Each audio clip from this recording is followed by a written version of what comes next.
Hai semuanya, balik lagi bersama gua Benny Karsono yang akan menceritakan cerita horor ke kalian semua sampai bulu kuduk kalian merinding.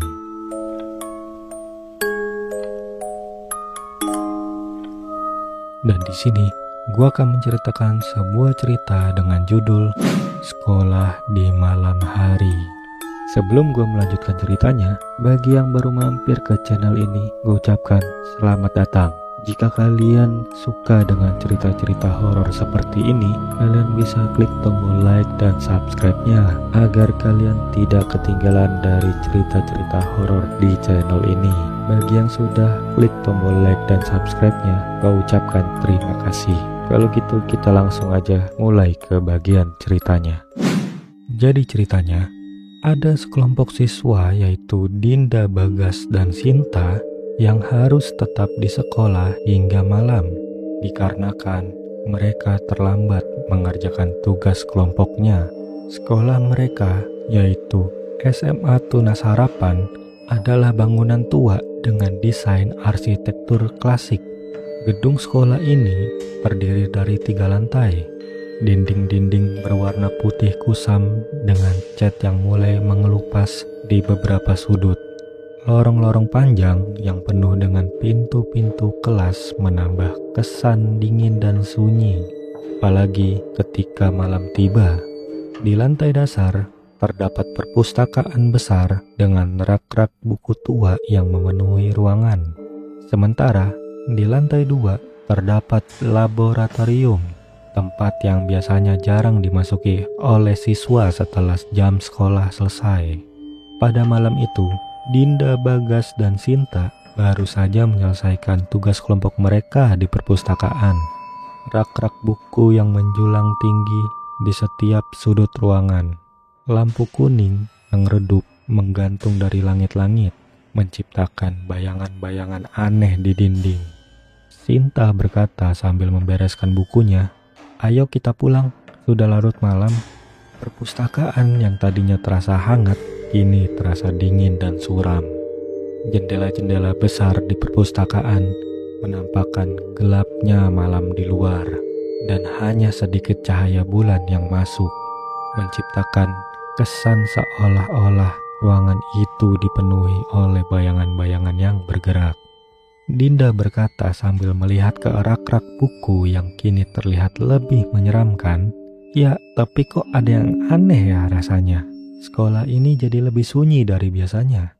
Bagas yang mencoba mencairkan suasana menjawab sambil tertawa kecil. "Mungkin ini cuma perasaan kalian saja. Ini kan sekolah, bukannya rumah sakit tua." Namun, suasananya mulai berubah menjadi tegang ketika mereka keluar dari perpustakaan. Lorong sekolah di lantai 1 terasa panjang dan sepi. Lantainya berwarna abu-abu yang memantulkan sedikit cahaya dari lampu yang berkedip-kedip di langit. Mereka berjalan melewati beberapa ruangan kelas yang pintunya setengah terbuka, memunculkan suara derit pintu yang menyayat telinga. Sinta berbisik sambil menoleh ke belakang, memandang lorong gelap di belakang mereka. "Kok aneh ya? Rasanya kayak ada yang ngikutin kita." Dinda yang merasa tak nyaman membalas, "Hei, jangan bercanda kayak gitu, Sin. Aku gak suka suasana kayak gini." Sekolah itu kini terasa seperti labirin tanpa ujung.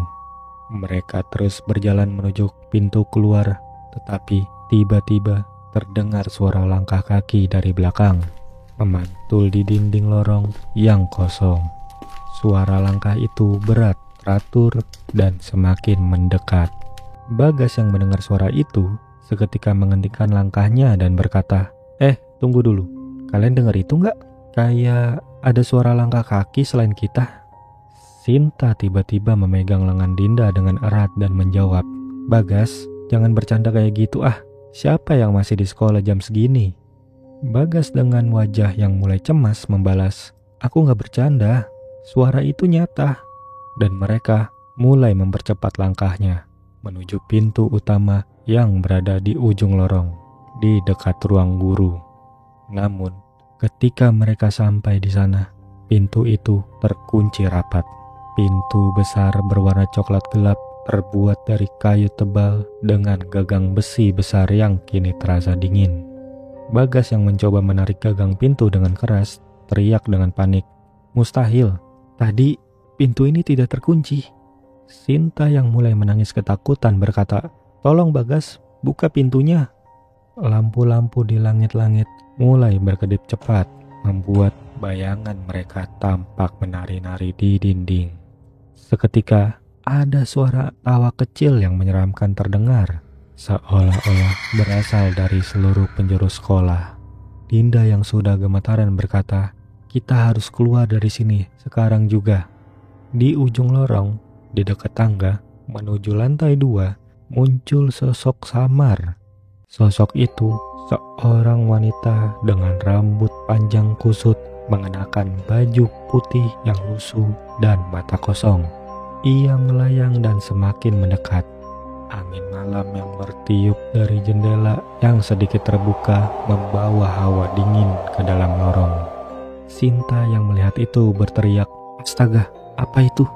Bagas mundur perlahan menelan ludah dan berkata, "Oke, tenang semuanya, kita harus cari jalan lain. Ayo kita ke tangga, mungkin ada jalan keluar di lantai atas." Mereka berlari menaiki tangga yang berderit menuju lantai 2. Di lantai ini, suasananya lebih mencekam. Lampu di sini sebagian besar sudah padam. Hanya beberapa cahaya dari luar yang masuk melalui jendela-jendela besar yang berada di ujung lorong.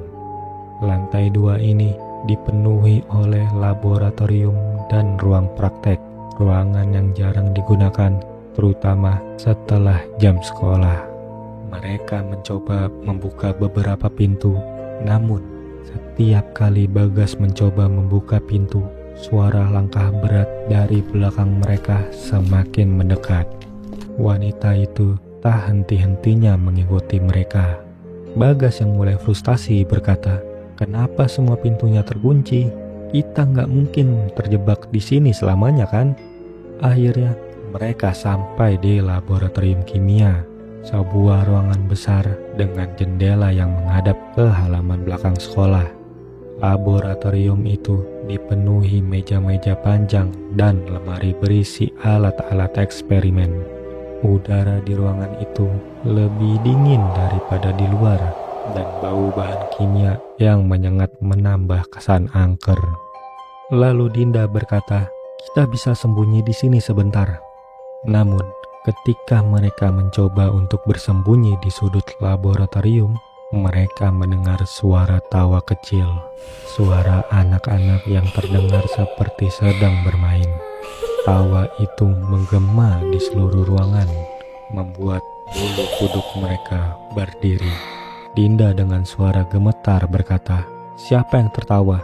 Sinta yang mendengar suara itu langsung menutup telinganya dan berkata, "Aku gak mau di sini, aku mau pulang." Tiba-tiba dari sudut ruangan seorang anak kecil muncul. Matanya hitam pekat, wajahnya tanpa ekspresi, hanya tersenyum seram ke arah mereka. Dinda menjerit dan mereka bertiga langsung berlari keluar dari laboratorium. Namun di lorong, wanita itu sudah menunggu mereka. Kali ini ia lebih dekat, melayang dengan cepat ke arah mereka. Bagas yang melihat itu seketika berteriak, "Ke perpustakaan, cepat!" Dan mereka semua lari secepat mungkin ke perpustakaan yang berada di lantai bawah. Di dalam perpustakaan, mereka melihat jendela besar di salah satu sisi yang sedikit terbuka. Bagas yang sambil menarik jendela berkata, "Kita bisa keluar lewat sini." Dan akhirnya mereka segera melompat keluar jendela, jatuh ke tanah di halaman belakang sekolah yang dipenuhi rumput liar. Napas mereka tersengal-sengal dan tubuh mereka bergetar hebat. Dari balik jendela perpustakaan yang besar, sosok wanita itu masih menatap mereka dengan senyum yang menyeramkan. Sinta dengan suara bergetar bertanya, "Apakah kita sudah aman?" Namun, suara berbisik terdengar dari arah belakang mereka. "Kalian pikir sudah aman?" Malam itu, mereka tidak pernah merasa tenang lagi. Suara langkah kaki dan tawa kecil masih terus menghantui mereka, bahkan ketika mereka sudah jauh meninggalkan sekolah. Jadi cukup segitu aja untuk cerita horor kali ini. Jangan lupa untuk like, comment, and subscribe, dan share juga video ini. Sampai jumpa di cerita horor berikutnya.